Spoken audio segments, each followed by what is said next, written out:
Assalamualaikum warahmatullahi wabarakatuh.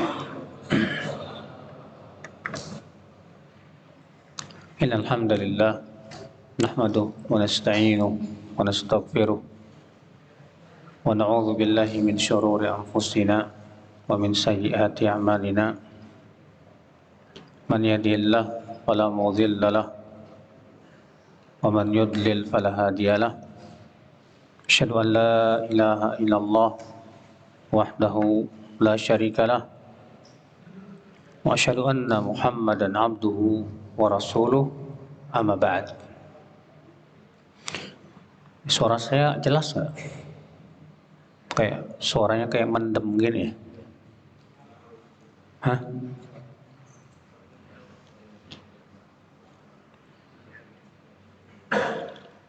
Mungkin yang paham ini mic gapper.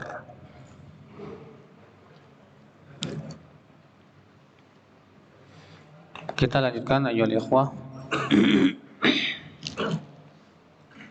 Itu al-aslu tsalis. Sekarang kita masuk ke pokok yang ketiga. Setelah kita mempelajari pokok yang pertama, yaitu mengenal Allah. Kemudian pokok yang kedua, yaitu mengenal agama Islam dengan dalil-dalilnya. Sekarang yaitu pokok yang ketiga. Al-aslu tsalis ma'rifatu nabiyyikum Muhammadin sallallahu alaihi wasallam. Mengenal Nabi Muhammad sallallahu alaihi wasallam. Mengenal Nabi Muhammad, saudaraku, adalah merupakan perkara yang wajib. Karena beliau adalah Nabi kita dan kita adalah umat beliau. Kita semua adalah umat Nabi Muhammad sallallahu alaihi wasallam. Maka kewajiban kita sebagai umat Nabi, tentu kita berusaha untuk mengenal Rasulullah sallallahu alaihi wasallam. Mengenal dari sisi apanya, Pak? Yang pertama, mengenal kepribadian beliau. Siapa nama beliau? Ya.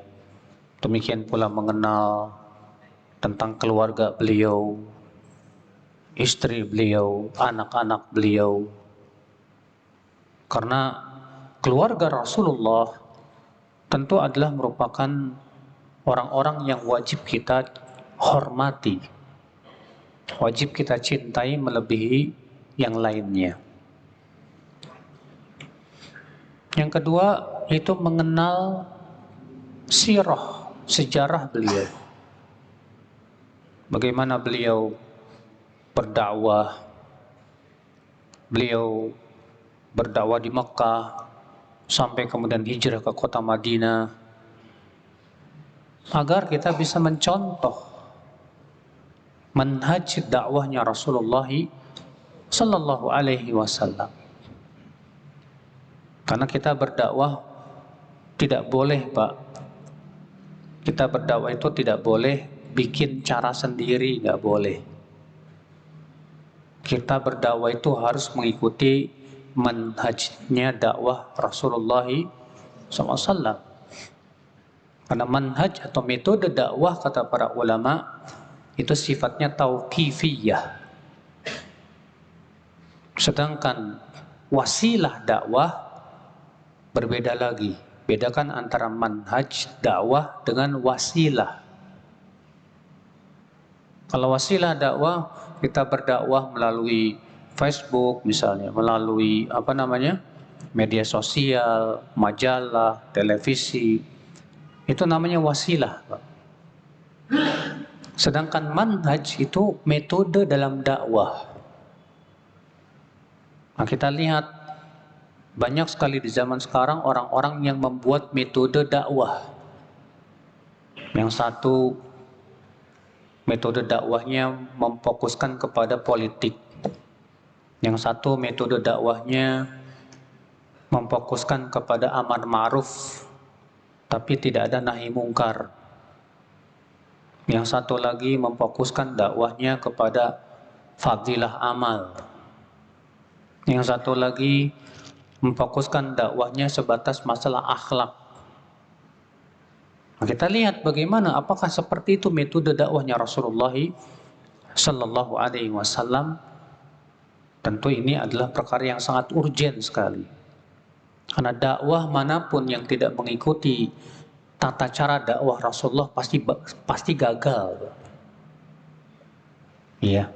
Kenapa? Karena itu cara dakwah yang tidak diridhoi oleh Allah. Cara dakwah yang diridhoi oleh Allah hanyalah cara dakwahnya Rasulullah Sallallahu Alaihi Wasallam. Nah, kita belajar sirah nabawiyah itu penting, Pak. Ya, untuk kita ambil apa? Tadi metode dakwah, bagaimana kesabaran Rasulullah dalam berdakwah, bagaimana fikih dalam dakwah. Ya.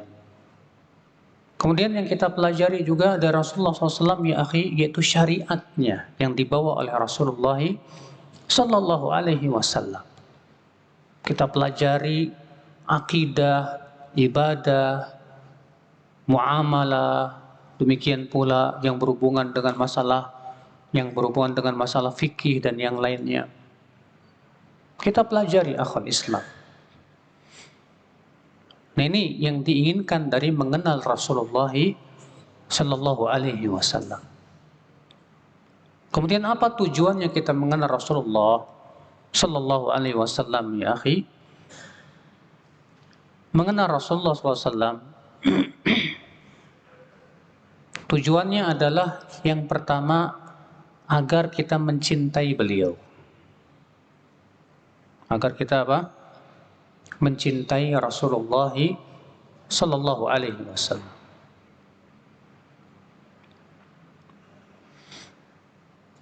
Karena Rasulullah SAW sabda, la yu'minu ahadukum hatta akuna ahabba ilaih min waladihi wa walidihi wan nasi ajma'in.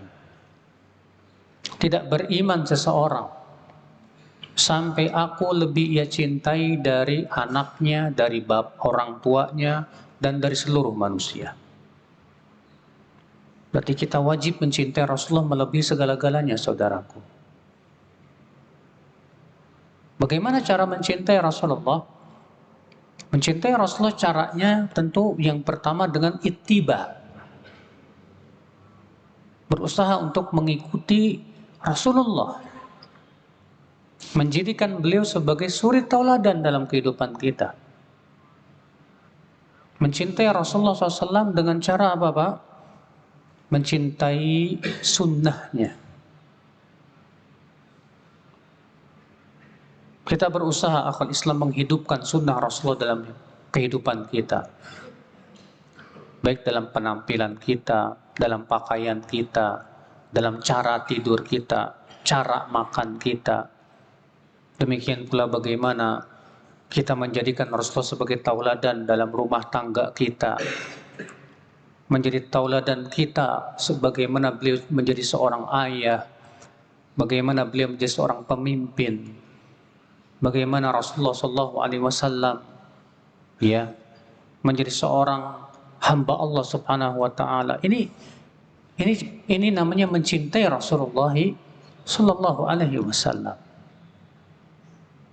Kadang di masyarakat kita, Pak, orang menganggap bahwa mencintai Rasulullah SAW itu dengan cara merayakan kelahirannya. Nah, sekarang lagi rame nih, Pak, karena kita sedang berada di bulan Rabiul Awal.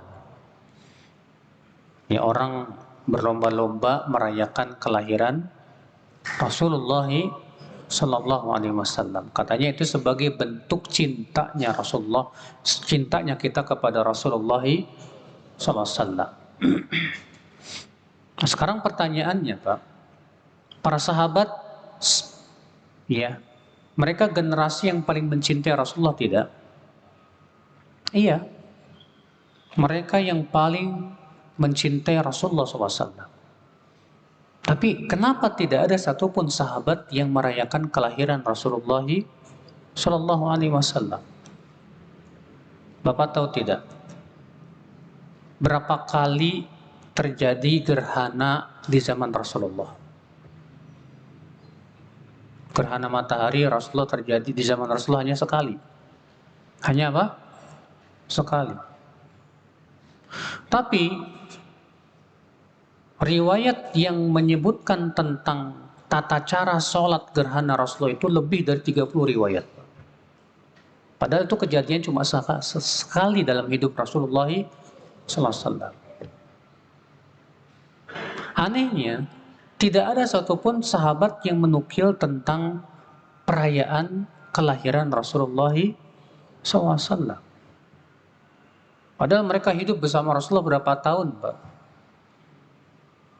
Kalaulah itu pernah dilakukan oleh Rasulullah, harusnya banyak sahabat yang menukil kepada kita, meriwayatkan kepada kita bahwa beliau merayakannya. Harusnya para sahabat juga yang paling semangat untuk merayakannya. Abu Bakar, Umar, Utsman, Ali. Ini kan sahabat-sahabat yang sangat mulia sekali, yang sudah dijamin masuk surga. Tapi anehnya mereka pun tidak ada riwayat bahwa mereka ikut-ikutan merayakan kelahiran Rasulullah Sallallahu Alaihi Wasallam. Kalau kita katakan bahwa merayakan kelahiran Rasulullah sebagai bentuk cinta kepada Rasulullah, apakah berarti para sahabat kurang cintanya kepada Rasulullah? Justru mereka generasi yang paling mencintai Rasulullah Sallallahu Alaihi Wasallam.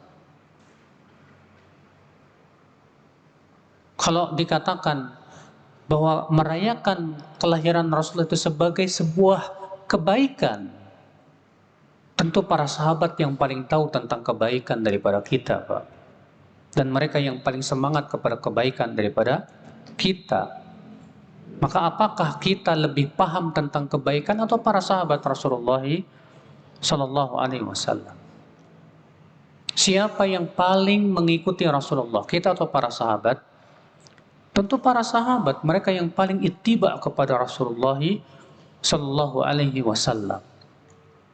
Tapi anehnya, kenapa tidak ada satupun mereka yang dinukil bahwa mereka merayakannya? Tidak pula para tabi'in, tidak pula para tabi'ut tabi'in.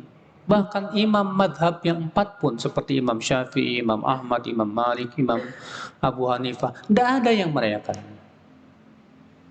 Karena perayaan Maulid Nabi itu kan baru muncul tahun 362. Ya, siapa yang pertama kali merayakannya? Itu dari Banu Fatimiyah, orang-orang Syiah. Nah, saudaraku sekalian, azan ya Allah wa yakum. Nah, kita yang tidak merayakan Maulid Nabi, apakah berarti kita tidak mencintai Rasulullah? Apakah mencintai Rasulullah SAW itu hanya 1 tahun sekali, Pak? Kalau ada orang berkata, kita kan harus gembira dengan kelahiran Rasulullah. Kamu nggak gembira apa dengan kelahiran Rasulullah? Kita katakan, ya akhi, saya gembira dengan kelahiran Rasulullah melebihi gembiranya dengan kelahiran siapapun di dunia ini. Tapi gembira saya setiap hari, akhi. Gembira dengan mempelajari sunnahnya. Gembira dengan mengamalkan titahnya. Gembira dengan menjauhi larangannya. Gembira dengan mempelajari sirahnya. Mana yang lebih baik? Kita gembira setiap hari dan merayakan kelahiran Rasulullah setiap hari dengan mempelajari sunnahnya, atau gembiranya setahun sekali? Itu pun mereka yang mengklaim katanya gembira dengan kelahiran Rasulullah setahun sekali. Setelah itu, yang nggak sholat tetap nggak sholat. Iya. Memang demikian keadaannya, saudaraku. Nah, saudaraku seiman, azani Allah wa iyyakum. Jadi mencintai Rasulullah SAW tujuannya adalah untuk ittiba, mengikuti Rasulullah SAW. Allah berfirman, "Qul in kuntum tuhibbunallah fattabi'uni yuhibbukumullah wa yaghfir lakum dzunubakum." Dalam surat Al-Imran ayat 31. Katakan, jika kalian memang mencintai Allah, maka ikutilah aku. Siapa itu? Rasulullah SAW. Niscaya Allah akan cintai kalian dan mengampuni dosa kalian. Di sini kata Al-Imam Ibnu Katsir, hadhil ayah tusamma bi ayatil imtihan. Ayat ini dinamai oleh para ulama dengan ayat ujian. Ujian buat siapa? Ujian buat siapapun yang mengklaim bahwa dirinya mencintai Allah. Siapapun yang mencintai Allah, dia diuji dengan Rasulullah SAW. Allah mengatakan, "Qul in kuntum tuhibbunallah." Katakan, jika kalian mencintai Allah, fattabi'uni, ikuti aku, yaitu Rasulullah sallallahu alaihi wasallam. Maka jadikan beliau sebagai suri tauladan, saudaraku. Kita mempelajari tentang sejarah Rasulullah, kehidupan Rasulullah. Tiada lain untuk kita jadikan beliau sebagai suri tauladan. Allah berfirman, "Laqad kana lakum fi Rasulillahi uswatun hasanah." Sungguh telah ada pada diri Rasulullah SAW suri tauladan yang baik.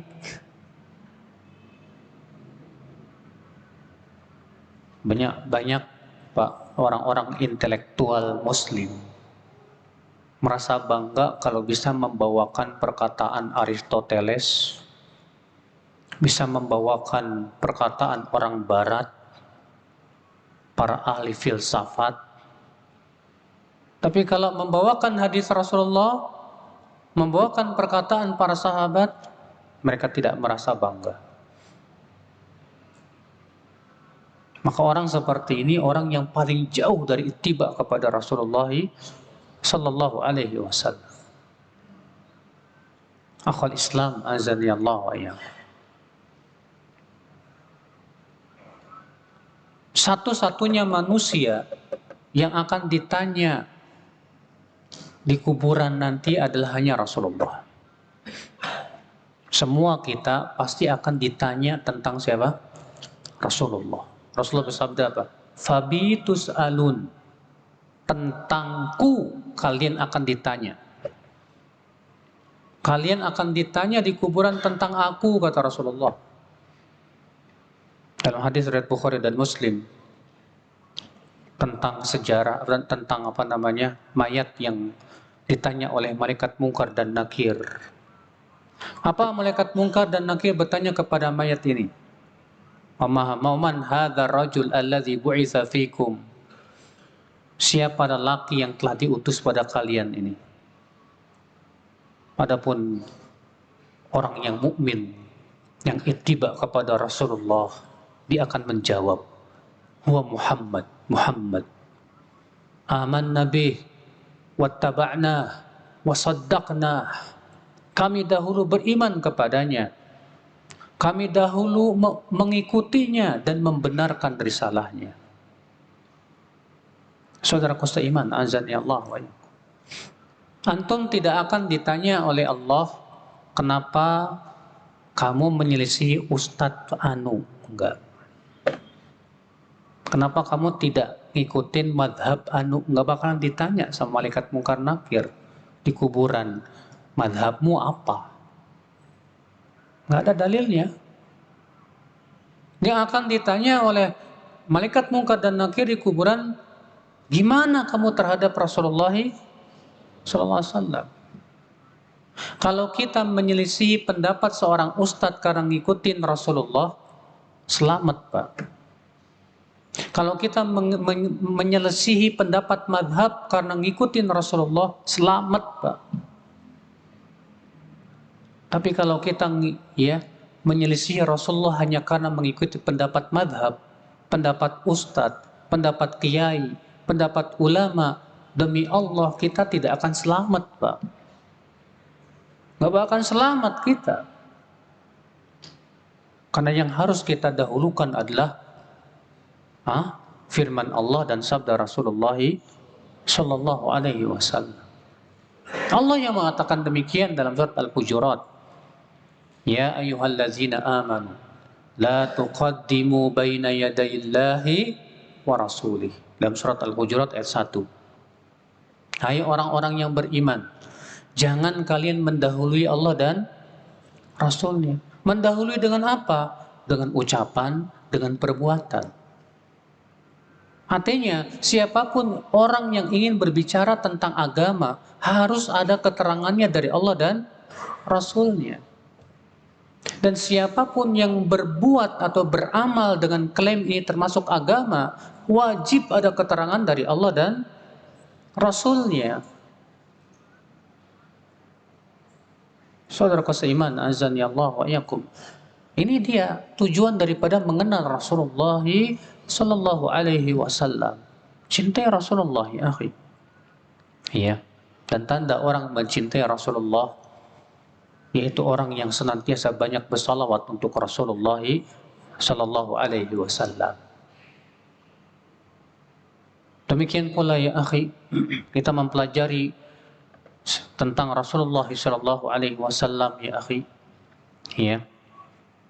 Tidak lain adalah supaya kita meluruskan ibadah kita kepada Allah. Karena Allah ingin diibadahi sesuai dengan apa yang Allah cintai dan ridhai. Dan apa yang Allah cintai dan ridhai itu yang Allah sampaikan melalui lisan Rasulullah Sallallahu Alaihi Wasallam. Bagaimana kita bisa mengetahui ini ibadah dicintai oleh Allah? Tidak mungkin kecuali melalui wahyu. Sedangkan yang mendapatkan wahyu hanya siapa? Rasul Sallallahu Alaihi Wasallam.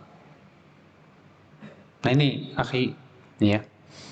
Jadi ini al-aslu tsalis, pokok yang ketiga, yaitu mengenal Nabi Muhammad Sallallahu Alaihi Wasallam. Kemudian di sini beliau menyebutkan nama beliau. Siapa nama beliau? Wa Muhammad ibnu Abdillah. Ia adalah bernama Muhammad bin Abdillah. Dan Rasulullah Sallallahu Alaihi Wasallam dalam beberapa hadis disebutkan beliau mempunyai beberapa nama, Pak. Mempunyai beberapa nama. Di antara nama Rasulullah SAW yang pertama Muhammad. Ini yang paling masyhur. Iya. Yang kedua, ya, yaitu Ahmad. Yang kedua apa? Ahmad.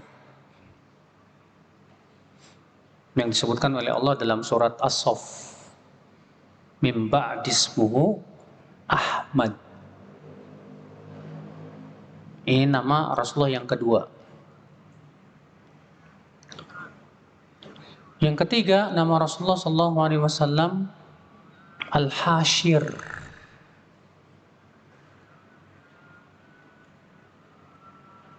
Ya. Nama Rasulullah SAW yang ketiga apa? Al-Hashir.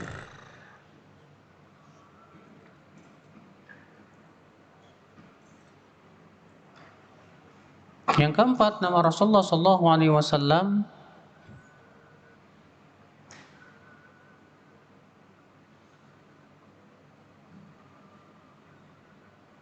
Al-Qasim.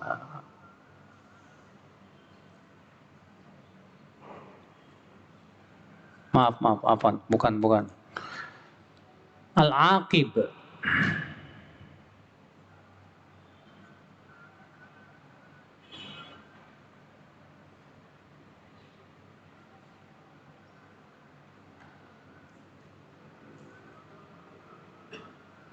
Sebentar.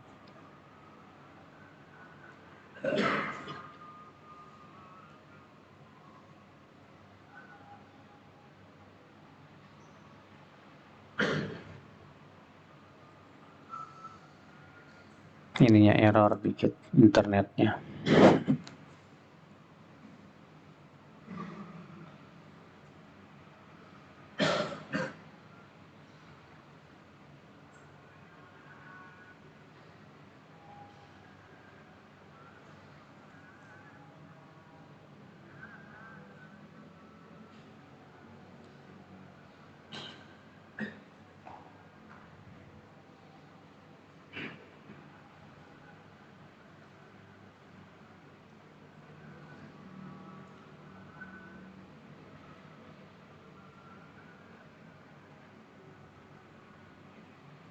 Ya, al-hashir ya.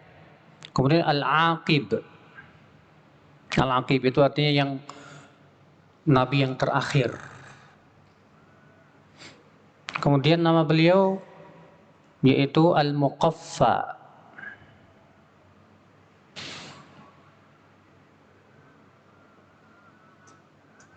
Kemudian nama beliau al-mahi.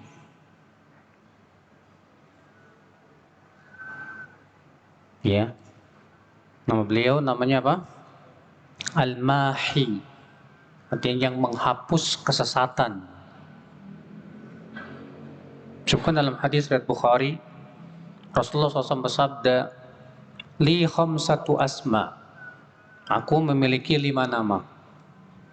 Ana Muhammad wa Ahmad wa ana al-mahi alladhi yamhu Allahu bil kufr wa ana al-hashir alladhi yuhsyaru an-nas ala qadami wa ana al-aqib. Aku punya 5 nama. Yang pertama, aku Muhammad, aku Ahmad, aku ada al-mahi, yang Allah menghapus denganku kekufuran. Aku ada al-hashir, di mana manusia akan dikumpulkan, ya, di bawah telapak kakiku. Dan aku ada al-aqib. Dan dalam riwayat Bukhari dan dalam riwayat Muslim juga dari hadis Abu Musa al-Asy'ari, Rasulullah SAW bersabda, "Ana Muhammad wa Ahmad wal muqaffi atau muqaffa wal hashir wa nabiyyut taubah wa nabiyyur rahmah."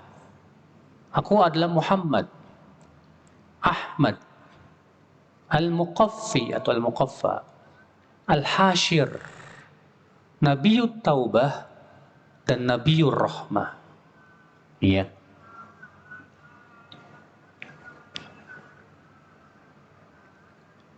Dan dalam riwayat Imam Bukhari dan Muslim juga, Nabi Shallallahu Alaihi Wasallam yang bersabda, "Inna li asma." Aku memiliki beberapa nama. Ana Muhammad, wa ana Ahmad, wa ana al-mahi, alladhi yamhu Allahu bil kufr, wa ana al-hashir, alladhi yuhsyaru an-nasu ala qadamai, wa ana al-aqib, alladzi laisa ba'dahu ahadun. Aku memiliki beberapa nama. Aku Muhammad, Ahmad, aku adalah Al-Mahi, yang Allah menghapus denganku kekafiran. Aku adalah Al-Hashir, yang manusia dikumpulkan ya di atas ala qadamayya, dan aku adalah Al-Aqib, yang tidak akan ada lagi nabi setelahku. Nah, ini akal Islam azani Allah wa yakum, di antara nama-nama Rasulullah sallallahu alaihi wasallam. Jadi nama beliau adalah Muhammad bin siapa? Abdullah. Ya. Abdullah ini anak daripada Abdul Muttalib, dan Abdullah ini, Abdul Muttalib punya 10 anak, Pak. Ya, 10-10-nya laki-laki. Ya. Dan nama di antara anaknya yang bernama Abdullah. Di antaranya juga yang merupakan paman Rasulullah SAW, Abu Jahal, Abu Talib, Abu Lahab. Itu semua anak-anak Abdul Muttalib yang merupakan paman-paman Rasulullah Sallallahu Alaihi Wasallam. Kemudian akhul Islam azani Allah wa yakum, Muhammad bin Abdullah bin Abdul Muttalib. Di mana Abdul Muttalib ini adalah merupakan kakek Rasulullah Sallallahu Alaihi Wasallam. Dan Abdul Muttalib, saudaraku sekalian, azani Allah wa yakum, adalah ya anak daripada Hashim. Anak daripada apa? Hashim, itu Banu Hashim. Dan Hashim min Quraisy, dari kabilah apa? Quraisy. Sedangkan Quraisy termasuk kabilah Arab, dan Arab itu dari keturunan Nabi Ismail. Dan Ismail adalah merupakan anak Nabi Ibrahim alaihissalatu wassalam. Itu dari istri yang kedua. Siapa itu? Hajar. Adapun dari istri yang pertama, Sarah, memiliki anak siapa? Ishak. Ya. Namun Allah Subhanahu wa taala memilih dari anak Ismail siapa itu? Quraisy. Dan Allah memilih dari Quraisy siapa? Hashim. Dan Allah memilih dari Hashim siapa itu? Yaitu Rasulullah Sallallahu Alaihi Wasallam.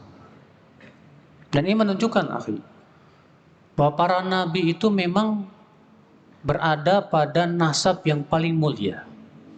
Seluruh nabi dan rasul itu nasabnya paling mulia. Oleh karena itu Heraklius ketika bertanya kepada Abu Sufyan, apa kata Heraklius?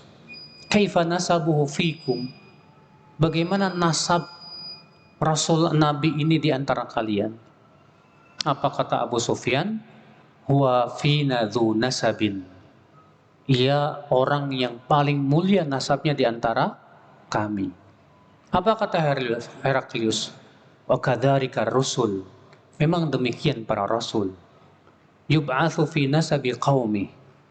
Ia diutus pada nasab yang paling mulia pada kaumnya itu.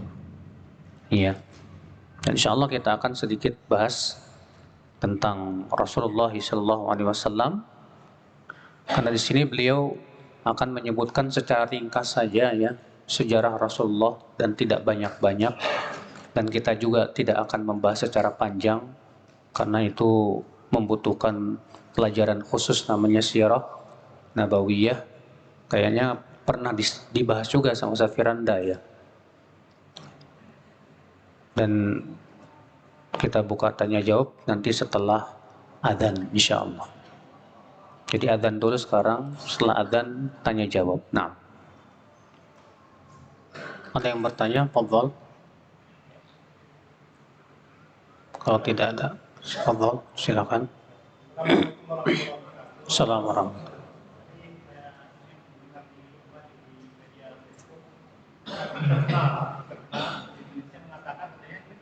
Suatu itu diciptakan dari Muhammad. Apa yang diciptakan dari Nur Muhammad? Pokoknya langit dan bumi. Iya.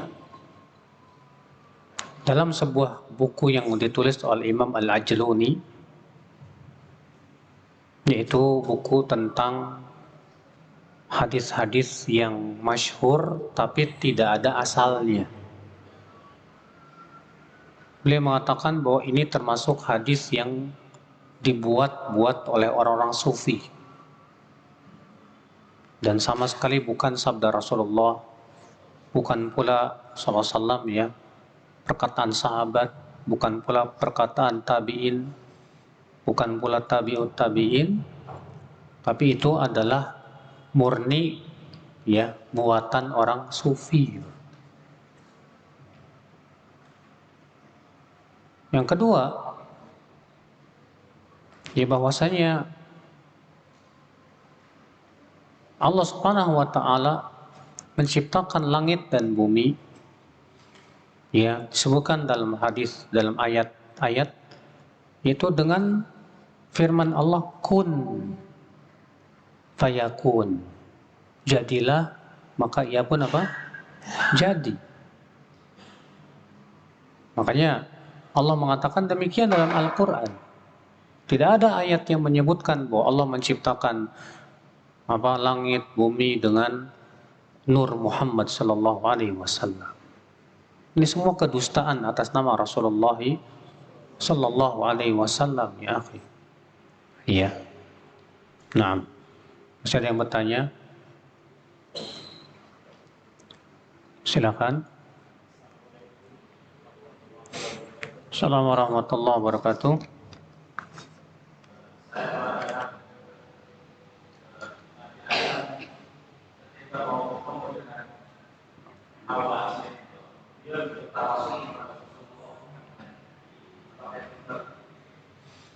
Ini pun juga termasuk hadis palsu. Ini katanya Nabi Adam bertawasul dengan Rasulullah Sallallahu Alaihi Wasallam.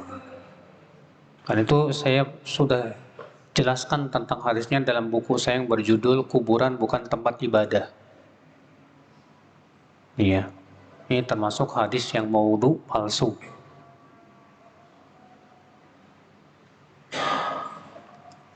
Ada pertanyaan di sini. Anak saya laki-laki usia 8 tahun, alhamdulillah mulai istiqomah untuk berangkat sholat berjamaah di musola dekat rumah. Tetapi permasalahannya ia terkadang ada pelaksanaan membaca zikir sholawat yang tidak disyariatkan menjelang sholat maghrib, dan ananda menjadi hafal dan juga sering terucap di rumah. Mohon nasihatnya Ustadz, apakah di usianya dia masih mendapat uzur atau wajib bagi kami pindah masjid? Iya. Kalau memang ada masjid yang betul-betul sunnah, sehingga betul-betul menjadikan si anak itu tumbuh di atas sunnah, paham tentang sunnah, itu lebih baik.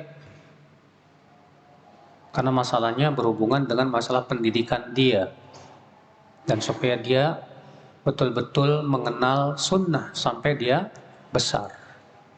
Jadi kalau misalnya dia pindah masjid, di mana dia carikan masjid yang benar-benar sesuai sunnah, itu lebih bagus, Pak.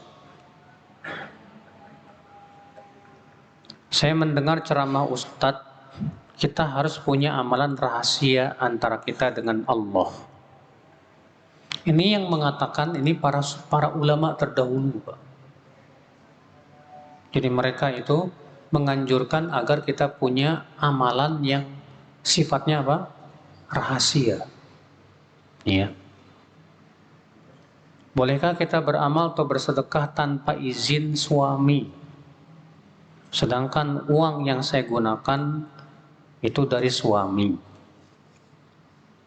Pertama, uang dari suami wajib minta izin ke suami. Beda kalau uang itu milik istri dan hasil usaha dari istri, maka tidak wajib untuk izin suami.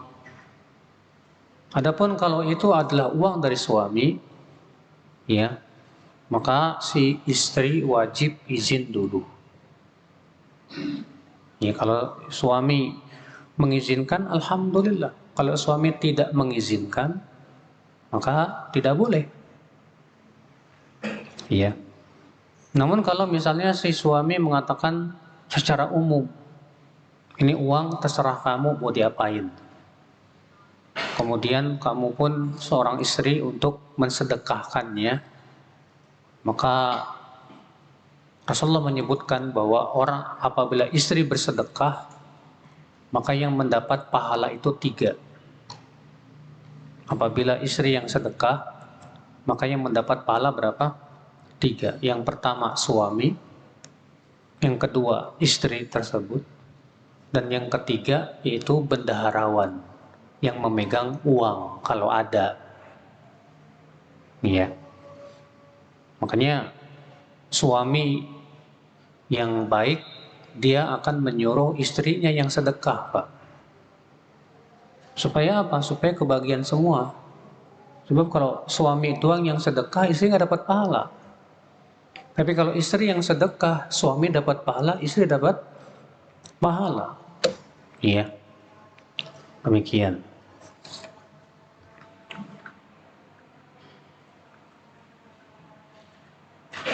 Berdoa antara adzan dan iqamah di rumah, apakah tetap mendapatkan faedah keutamaan berdoa tersebut? Rasulullah hanya bersabda, ad-du'a bainal adzan wal iqamah la yurad. Doa antara adzan dan iqamah tidak ditolak. Rasulullah hanya menyebutkan waktu tanpa menyebutkan tempat. Rasulullah hanya mengatakan doa antara adzan dan iqamah.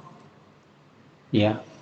Tidak ada dalilnya bahwa ini khusus buat yang mana di masjid. Karena kenapa? Karena Rasulullah hanya menyebutkan waktu saja, tidak menyebutkan apa? Tempat. Ya, Allahu a'lam. Sepertinya sudah tidak ada yang bertanya. Masih ada? Apa hukum ucapan aghithna ya Rasulullah syirik besar? Aghithna artinya berikan kami hujan wahai Rasulullah. Ini namanya sarfud du'a li ghairillah, memalingkan doa kepada selain Allah. Iya. Beda dengan keyakinan orang sufi, Pak. Kalau orang sufi mengatakan ini boleh selama kita yakin bahwa yang menurunkan hujan adalah Allah. Karena tauhid orang sufi itu hanya terbatas kepada tauhid rububiyah saja. Dan mereka tidak mengakui adanya tauhid uluhiyah, bahkan mengingkari pembagian tauhid menjadi 3. Tauhid rububiyah, uluhiyah, asma was sifat. Kalau mereka mengatakan tauhid itu hanya 1, tauhid rububiyah udah. Yang penting kamu yakin Allah yang menciptakan langit dan bumi, kamu yakin Allah yang menurunkan hujan, kamu yakin Allah yang memberikan rezeki, selesai. Kamu berdoa kepada selain Allah, nggak masalah. Asal keyakinan kamu tidak berubah. Maka kita katakan apa bedanya dengan keyakinan orang musyrikin Arab?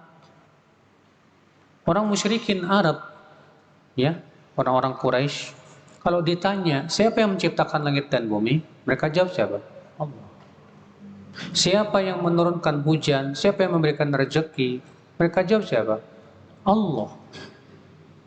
Tapi mereka mempersekutukan Allah, berdoa kepada selain Allah. Terus apa dong bedanya kalau begitu? Maka perkataan aghithna ya Rasulullah, berikan kami bantuan, pertolongan, hujan dan yang lainnya wahai Rasulullah, ini namanya berdoa kepada Rasulullah Shallallahu Alaihi Wasallam yang sudah meninggal. Ini termasuk syirik besar.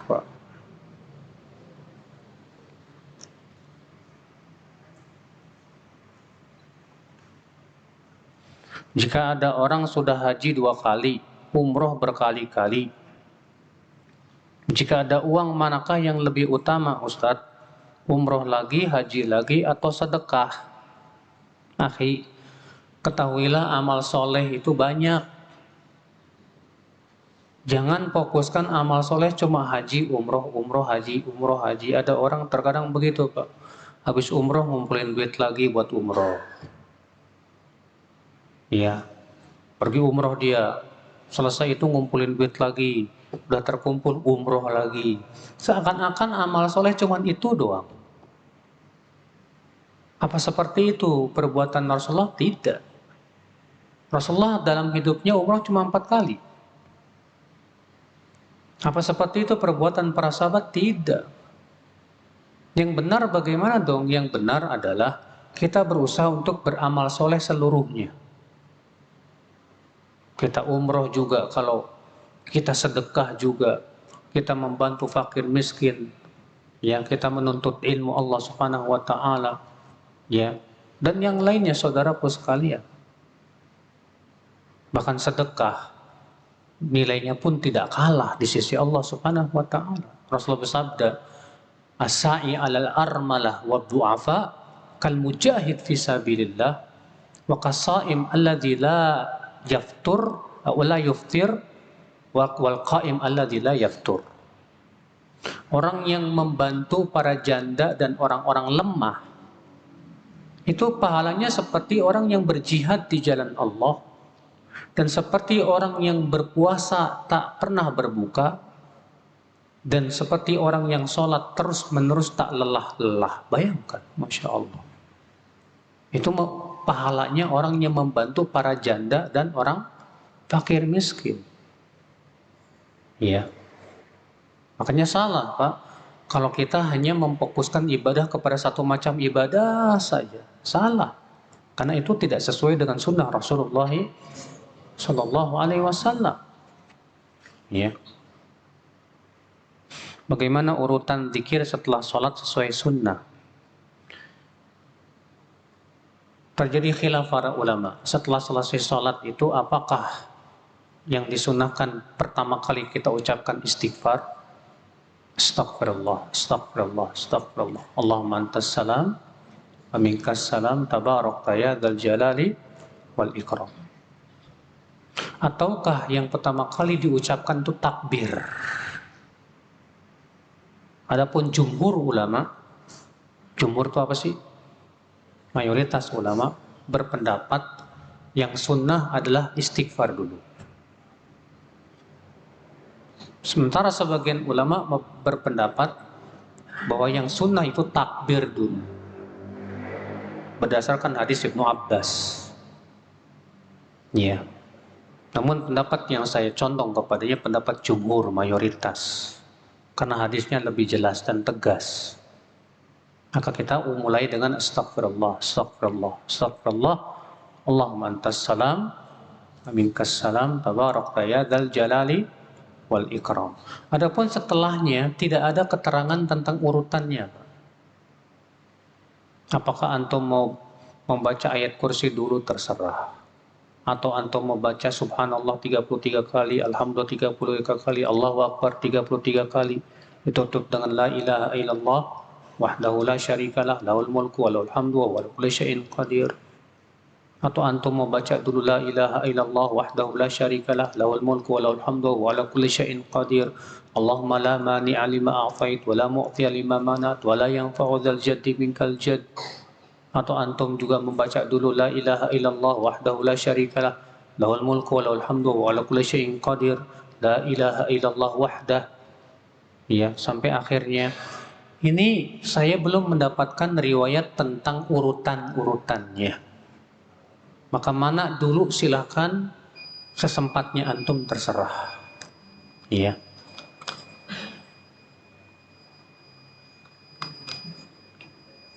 Pertanyaan terakhir, sholawat seperti apa yang sesuai dengan sunnah? Wah, ini pembahasan panjang Pak tentang sholawat. Insya Allah kita akan bahas pada tempatnya. Biiznillah.